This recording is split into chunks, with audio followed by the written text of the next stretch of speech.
And welcome back to the Power Accountability League. I'm your pal, Dan L. This is my channel, and I may be related to Cal L. Today's video is entitled, God, I just want to be cool.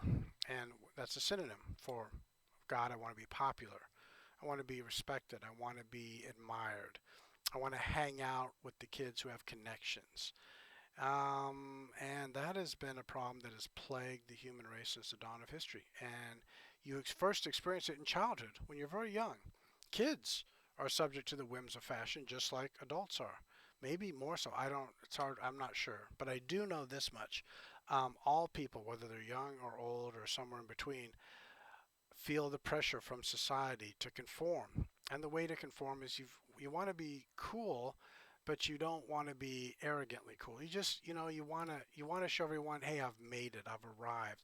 I can hang out with pretty much anyone, especially the movers and the shakers, the power brokers. I can travel in those circles, if I'm in the mood to. Some people want you to believe that's all they do is travel in the same circle as all the important people. But Jeffrey Epstein traveled in the circle of powerful people. Is he cool? I've got my opinions on it. Let me make this tangible, something we can all wrap our minds around. Once upon a time, not everyone had a smartphone. Before smartphones, there were cell phones. Believe it or not everyone had a cell phone once upon a time. And before there were cell phones, there were telephones. Now, almost everyone had a telephone. So it wasn't, you weren't, if you went over to someone's house, they weren't special because they had a telephone. All it means is they had called AT&T and T and they'd set up a telephone service at that address. You might live in an apartment, you might live in a castle, doesn't matter. Everyone had a telephone in their domicile. So the telephone didn't make you special. But let me show you what people thought made them special. Once upon a time, you were so important that you had to have a cell phone, even though really people bought cell phones so that mothers could keep track of their children who went off to a movie theater. But because you had a cell phone, you were important. At least that's what you wanted the world to believe, because you had to always be in contact. Because your opinions or the decision-making ability that you had needed to be connected to the movers and the shakers. So hey, you were getting a call from MI6 or CIA or the White House or whatever. That's why you had to have a cell phone. But like I said, the reason people had cell phones was partly for ego, so they could look like they were important, or more importantly, like I said, so it was a mother could check up on her daughter who was 14 years old and she was going to the mall, and wanted to be, or she was worried. Maybe her daughter, is someone bothers her or something or stalks her, so she wants to be able to call and say, "Mom, can you come pick me up from the mall that I'm at?" Anyway, so once upon a time that made you cool to have that, but then that wasn't enough. It wasn't enough just to have a cell phone. You had to have a fashionable cell phone. So what'd you have? You had a flip phone. This is a flip phone. There we go. So once upon a time you had this, and oh, sorry. Anyway, but that wasn't enough either. Eventually, that was not fashionable. You had to have, if you're gonna be an adult, if you were gonna be someone who had a future ahead of you, you had to have a smartphone because there's so many things you can do with a smartphone. And of course, smartphones started out small because smaller. Believe it or not, this wasn't cool because it was too big, but this was smaller. And then you had a small smartphone, which was actually even smaller than this cell phone here. So, but then all of a sudden, small wasn't fashionable anymore. We had to go a little bit bigger. So we went to a bigger smartphone. So now we went to that size smartphone. And then that size smartphone wasn't good enough. We had to go to this size smartphone. So we just kept getting bigger and bigger. And of course, you had to have an Apple because Apple was the coolest of all things. So do those things make you cool? Those phones and the whims of fashion that went with the phones? Well, you're gonna have to answer that for yourself. Well, maybe it wasn't. Maybe just having a smartphone wasn't enough. Maybe you had to have an Eddie Bauer manicure set, or maybe because you were fashionable, you had a Pierre Cardin belt. Maybe that wasn't enough. Again, you've got to show people that you're doing pretty well in life. You've got a good job. You want to let people know you live in a nice house, of course, drive a nice car. And maybe they can see your car. Maybe they can't see your car because you're like I said, you're in an office or maybe you're at a restaurant. So got to have. Maybe you wear Ralph Lauren. Maybe you wear. What's this one say? Uh, Gotta find it here somewhere. Sorry, taking. Oh, there we go. So maybe you wear Calvin Klein. Maybe that's not good enough. So, these are all different levels. This is Izod. I'm not saying it's better or worse. I'm just saying these are name brand clothes. What does that say? Izod in there somewhere? Maybe not. Anyway, and then of course, then maybe you got to drop.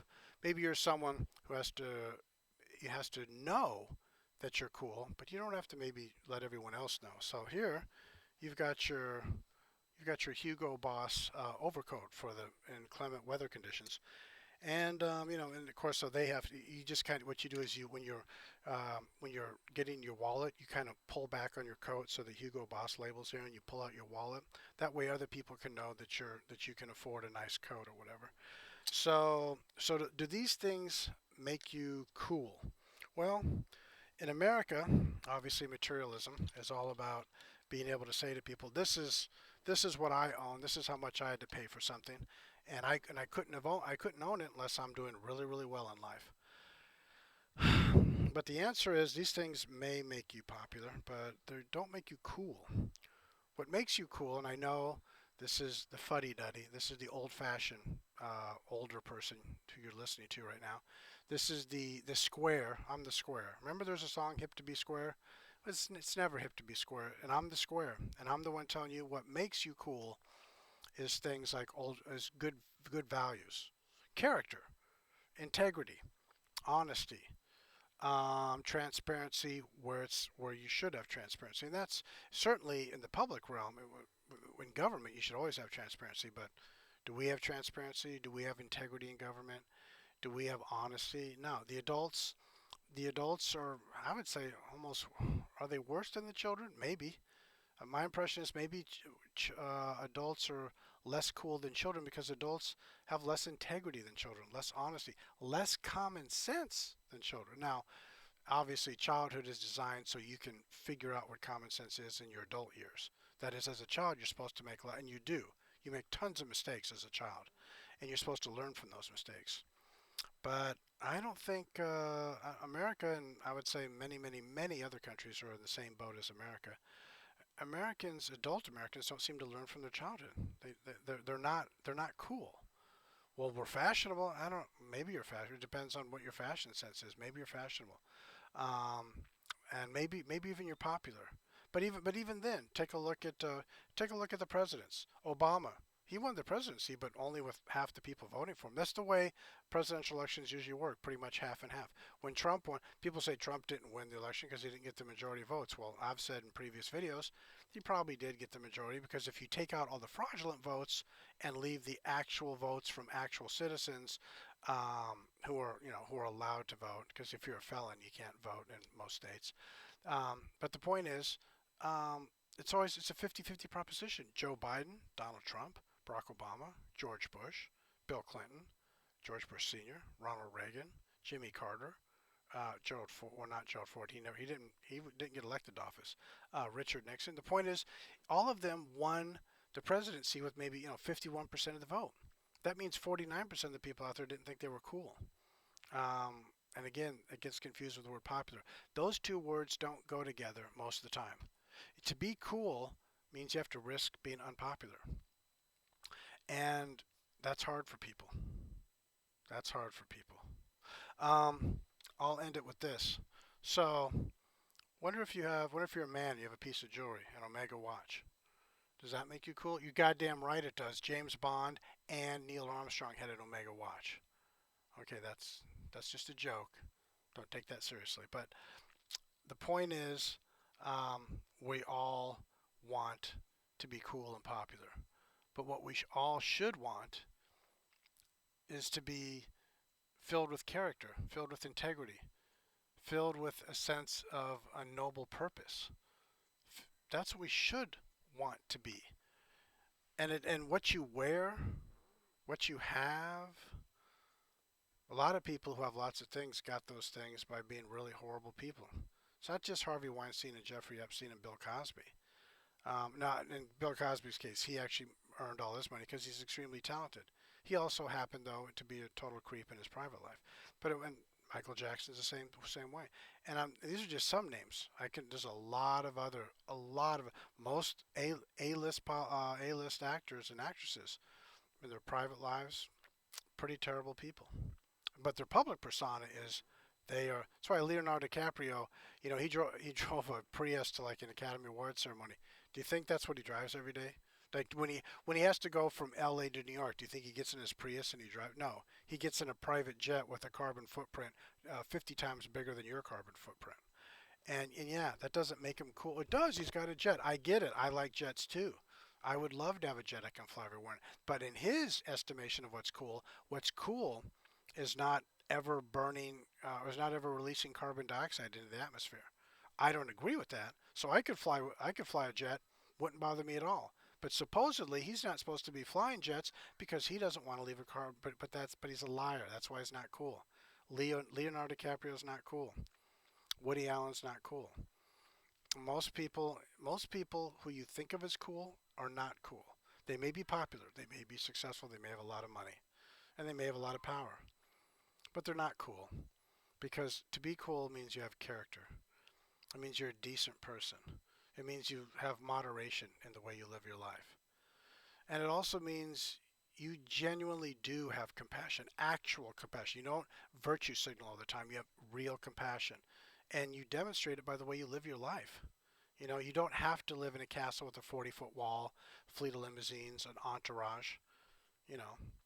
So, anyway, that was today's video. Today's video is what's cool is something that isn't subject to the whims of fashion.